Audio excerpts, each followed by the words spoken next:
प्यारे विद्यार्थियों, कैसे हैं आप सब? पढ़ाई कैसे चल रही है आप सबकी? हमने पहले जो वीडियो है उनमें उपन्यास को पढ़ा है। प्रेमचंद पूर्व उपन्यास हम एक बार अच्छे से पढ़ चुके हैं, लेकिन फिर भी आज आगे प्रेमचंद युगीन उपन्यास यानी कि प्रेमचंद जी के उपन्यास पढ़ने से पहले हम उन उपन्यासों को भी थोड़ा सा पढ़ लेते हैं, क्योंकि उसको हमने बहुत संक्षिप्त रूप में प्रतियोगिता के हिसाब से पढ़ा है। हमने उसके स्टोरी को नहीं पढ़ा। वो स्टोरी पढ़ने से पहले हमें पता होना चाहिए कि प्रेमचंद की जी के उपन्यास जो हैं वो कितने प्रसिद्ध हैं और उनसे पहले के उपन्यासों में क्या क्या प्रवृत्तियां थी। प्रेमचंद पूर्व उपन्यास युगीन उपन्यासों को हम 1882 से 1916, 17, 18 यहां तक मान लेते हैं। 1882 में परीक्षा गुरु श्रीनिवास दास जी का प्रकाशित हुआ था, इसलिए पहले परीक्षा गुरु के बारे में आपसे बात कर लेते हैं। वैसे तो इसका एक वीडियो हम बहुत अच्छा और विस्तार में पब्लिश कर चुके हैं, तो उसके बारे में थोड़ा सा देख लेते हैं कि उसमें दिल्ली के सेठ मदन मोहन जो कि गलत संगति में पड़ जाते हैं, भोग विलास में जीवन व्यतीत करने लगते हैं। इस कारण से उनका काफी घाटा होता है, काफी नुकसान होते हैं। इससे उन्हें उबारता है उनका मित्र ब्रज किशोर। ठीक है, ये इसकी कथा है, उपदेशात्मक है, मनोरंजन भी है। और श्रीनिवास दास जी ने खुद कहा है कि उनका ये उपन्यास जो है वो अनुभव द्वारा उपदेश मिलने की सांसारिक वार्ता है। अनुभव द्वारा उपदेश मिलने की सांसारिक वार्ता है। क्लियर है? अब प्रेमचंद पूर्व उपन्यास जो कि 1882 में परीक्षा गुरु के प्रकाशन के बाद से शुरू होते हैं और 1916 भी माना जाता है, 17 भी और 18 भी। 16 और 18 ज्यादा प्रसिद्ध है। 1916 में कम माना जाता है, 1918 में क्योंकि सेवा सदन, और 1917 में उसी को पहले 1917 में प्रकाशित हुआ उर्दू का बाजार हुस्न, और उसी का हिंदी रूपांतर 1918 में सेवा सदन नाम से प्रकाशित हुआ। इसलिए हम सेवा सदन तक इसका मान लेते हैं समय सीमा। प्रेमचंद पूर्व उपन्यासों की जो प्रवृत्तियां हैं वो दो तरह की थी, एक मनोरंजन और दूसरा उपदेश। परीक्षा गुरु में भी हमने यही देखा, उपदेश, मनोरंजन जैसे कि तिलिस्मी। 4 प्रकार के मुख्यतः उपन्यास रहे हैं तिलिस्मी, ऐतिहासिक, जासूसी और अनुदित।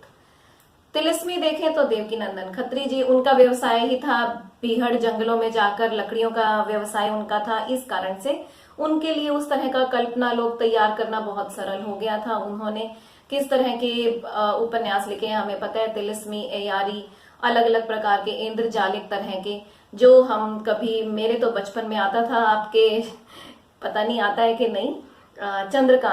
चंद्रकांता में क्रूर सिंह था, यप्पू करके। चंद्रकांता के 6 भाग प्रकाशित हुए, इतने प्रसिद्ध हुए कि उर्दू भाषी अनेक लोगों ने हिंदी सीखी। ये एक बहुत बड़ी उपलब्धि है हमारे लिए कि और भाषा से किसी एक नॉवल को पढ़ने के लिए अगर कोई हिंदी सीख रहा है, बहुत बड़ी बात है हमारे लिए। जासूसी, गोपाल राम गहमरी जी का नाम बहुत प्रसिद्ध है जासूसी उपन्यास लिखने में, और उसके इतने सारे उपन्यास लिखे हैं।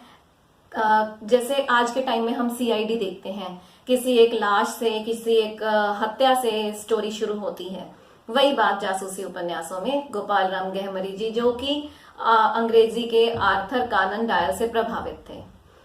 ऐतिहासिक उपन्यासों की बात करें तो हमने पिछले वीडियो में बात की थी, किशोरीलाल गोस्वामी जी जो हैं वो ऐतिहासिक उपन्यासों के जनक भी माने जाते हैं और उन्होंने बहुत सारे लिखे भी हैं। प्रेमचंद जी का एक ही ऐतिहासिक उपन्यास है, वो है रूठी रानी। ये सब बातें काफी हद तक हम पिछले वीडियो में कर चुके हैं, लेकिन एक बार थोड़ा सा रिकैप करना भी जरूरी होता है। अनुदित उपन्यास, अनुवाद, जैसे कि हमें पता है कि जो उपन्यास है वो कल्पना और यथार्थ का मिश्रण होता है ना। कल्पना 2 तरह की होती है, विधायिनी और ग्राह्य। तो यहाँ पर जो अनुदित उपन्यासों की बात है, हिंदी में उपन्यास लौकिक संस्कृत, वैदिक संस्कृत, लौकिक संस्कृत, पाली, प्राकृत, अपभ्रंश तक था ही नहीं उपन्यास। कहानी थी अलग अलग और विधाएं थी, लेकिन उपन्यास नाम की कोई विधा नहीं थी। महाकाव्य थे लेकिन उपन्यास नाम की विधा नहीं थी। ये कहाँ से आई? हिंदी में बांग्ला से। अंग्रेजी में भी थे। 18वीं सदी तक तो बांग्ला में बहुत से शरद चंद्र जी, बंकिम चंद्र, ये बड़े बड़े उपन्यासकार हो चुके थे और हिंदी में वहीं से ही आई। तो बांग्ला के जो उपन्यासों से अनुदित हुए उपन्यास, उसमें गदाधर सिंह के दुर्गेश नंदिनी और बंग विजेता, ठीक है, ये 2 बहुत प्रसिद्ध है। उसके अलावा राधा कृष्ण दास जी का स्वर्णलता, प्रताप नारायण मिश्र जी का राधा रानी और राज सिंह, ये बहुत प्रसिद्ध रहे हैं। तो ये बात थी हमारे प्रेमचंद पूर्व उपन्यासों की। प्रेमचंद जी के उपन्यासों की बात करें तो बहुत मजा आता है सोचकर, वो एक मील के पत्थर थे। उन्होंने तिलिस्मी, अयारी, अनुवाद, मनोरंजन से उपन्यास को बाहर निकाला और कहां लेकर गए, आम जनता तक। साधारण से सामाजिक विषयों को उन्होंने लिया। 1918 से हम प्रेमचंद युगीन उपन्यासों को शुरू करते हैं, जैसे कि हमने सेवा सदन को बात की, और 1935-36 जहां तक गोदान, ठीक है। मंगलसूत्र तो उनका अधूरा रह गया था, 1948 में प्रकाशित है, जो कि अधूरा रह गया था। अब बात करें तो जो गोदान की बात नहीं करेंगे, पहले हम प्रेमचंद जी की कला की बात करते हैं। उन्होंने सामाजिक आदर्शवाद को पहले तो ये दिखाया है अपने उपन्यासों में, आरंभिक उपन्यासों में, कि सुधार हो सकता है। सुधार की अलग अलग तरह के उन्होंने कोई सदनवादी होकर, आदर्शवाद को अपनाकर या अलग अलग प्रकार के नीतियों को अपनाकर सुधार के प्रयास किए हैं, ठीक है। इन उपन्यासों में सेवा सदन में भी है सुधार, वरदान, गबन, इनमें भी पात्रों का मन, हृदय परिवर्तन दिखाया है। लेकिन आखिरी पड़ाव में आते आते उनकी लेखनी पूर्ण यथार्थ को बिना कोई आदर्श का जामा पहनाए उसको नग्न यथार्थ के रूप में उन्होंने प्रस्तुत किया।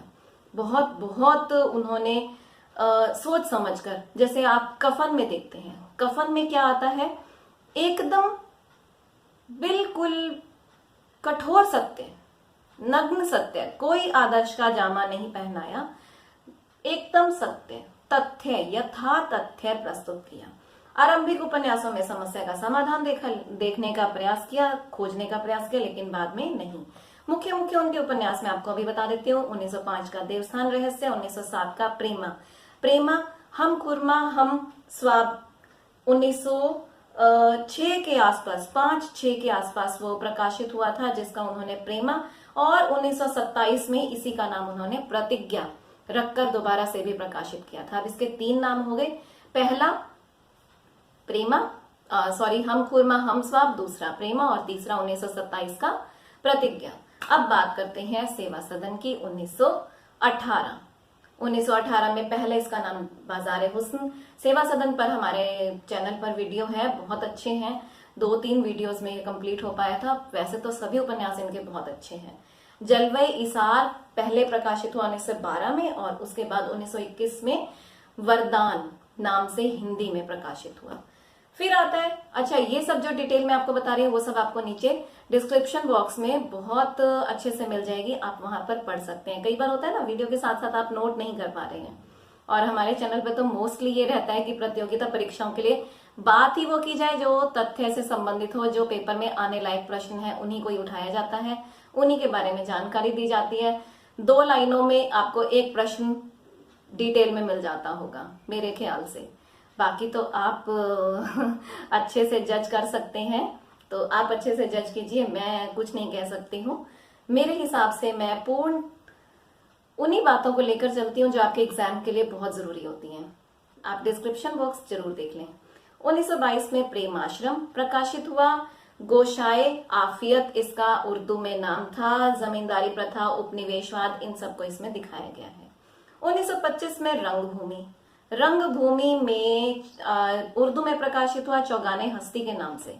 इसमें उपनिवेशवाद को दिखाया गया है। उसके बाद प्रेम आश्रम, 1925 में रंगभूमि, 22 में प्रेम आश्रम था जो हम अभी बात कर चुके हैं। 1926 में कायाकल्प, जिसमें पुनर्जन्म की बात है। कायाकल्प 1926 पुनर्जन्म की बात है। कई बार आ जाता है उनके किस उपन्यास में पुनर्जन्म की बात है जो कि 1926 में प्रकाशित हुआ हो, या कुछ भी प्रश्न आ सकता है, आपको तैयार रहना पड़ेगा। अब बात करते हैं 1927 में प्रकाशित निर्मला की। प्रथम मनोवैज्ञानिक उपन्यास की शुरुआत मानी जा सकती है। दहेज की बात है इसमें, अनमेल विवाह की भी बात है, उसके साथ साथ किशोर मन की भावुकता और अधेड़ मन की भोग लिप्सा की इसके अंदर बहुत गहराई में दिखाई गई है ये चीज, इसलिए इसे मनोवैज्ञानिक उपन्यासों की कोटि में भी रखा जा सकता है। 1931 में गबन, गबन की बात करते हुए वही बात याद आ जाती है कि हमें भी गहनों से प्रेम है और उसके कारण जो समस्याएं हो सकती हैं वो इस उपन्यास में दिखाई गई हैं।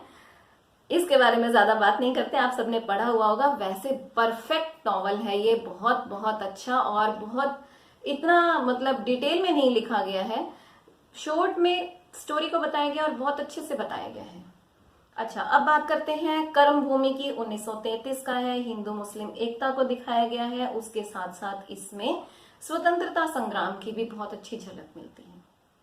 ठीक है, अब 1936 सर्वश्रेष्ठ महाकाव्यात्मक उपन्यास गोदान, कृषक जीवन की कथा है। गोदान पर वीडियो बहुत सारे बने हुए हैं, शायद उसमें डिटेल ना जाऊं। बहुत से 70 के आसपास पात्र हैं, एक आध पात्र का नाम बदल भी जाता है बाद में। ग्रामीण और शहरी जीवन का बहुत अच्छा चित्रण किया गया है। बहुत बहुत बहुत अच्छा उपन्यास है। मानती हूँ कि आज के समय में गोदान से बढ़िया उपन्यास आ गए हैं, लेकिन ये 1936 के समय की बात है, जबकि आसपास में कमाईनी भी प्रकाशित हुई थी, आपको पता होगा। तो उस समय इतना नहीं मिला था एक्सपोजर उपन्यासों को, तो इसलिए ये बहुत अच्छा उपन्यास माना जाता है। अंत में हम बात करेंगे 1948 में प्रकाशित मंगलसूत्र, जो कि अधूरा रह गया था। आज के लिए इतना ही, धन्यवाद, बेस्ट ऑफ लक। अगर अच्छा लगा तो प्लीज लाइक करें, नहीं लगा तो डिसलाइक भी करें, लेकिन रीजन बताएं और कमेंट जरूर कर दिया करें। Thank you, best of luck.